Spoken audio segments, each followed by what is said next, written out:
I think, Ferraris and water ski jets and millions of dollars of payment for a direct quid pro quo can be strong evidence of explicit commercial bribery. But unfortunately, with a statute that's written so broadly, all sorts of legitimate business activities and normal legitimate business payments can get swept into this. And I think that 3 out of the 4 witnesses today have spoken to the committee about our fear that a language is providing DOJ with the ability to bring in too much of this legitimate business activity. Certainly, I don't think you heard any of the witnesses today advocate on behalf of direct explicit commercial bribery. It does harm American businesses, but there is a line, and it is recognizable between that and perhaps giving a charitable donation to someone because they asked and you've been in a business dealing with them for 5 years, or giving a cab ride home to an employee. If companies have vigorous enforcement and oversight mechanisms that they can rely on to avoid prosecution themselves, they're perfectly available to provide information with respect to foreign actors who may very well deserve to be prosecuted. The definition, the issue of definition, I think, is a major problem for reasons that were referred to in Ms. Regan's testimony.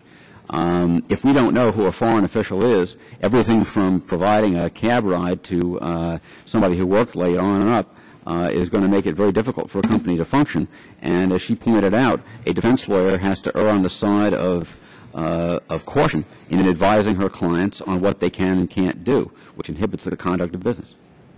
This doctrine has been extended to cases where no actual knowledge existed. But the practical effect of this doctrine is that the CEO of an American company can be held personally, criminally liable for the actions of his employee halfway across the world, whether he knew about them or not. This doctrine dangerously eviscerates the mens rea requirements Congress meant for the statute to provide.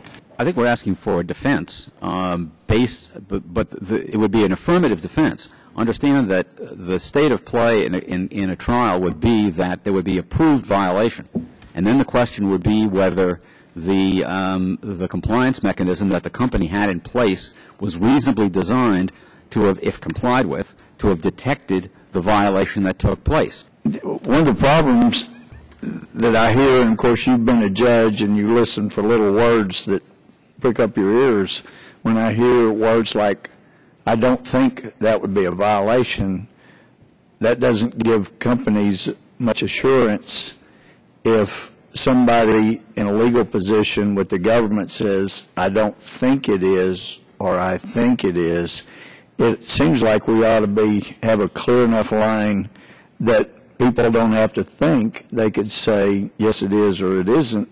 And I appreciate the statement that all bribery is illegal, Mr. Andrus, and there should not be an exception for smaller bribery.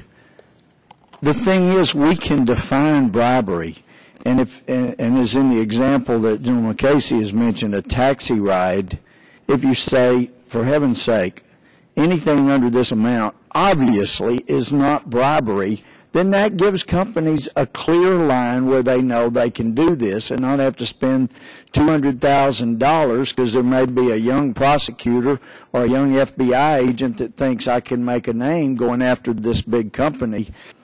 If the DOJ doesn't give information about how it's making charging decisions, is that in effect treating every company as a potential lawbreaker where they can't make adequate plans for the future?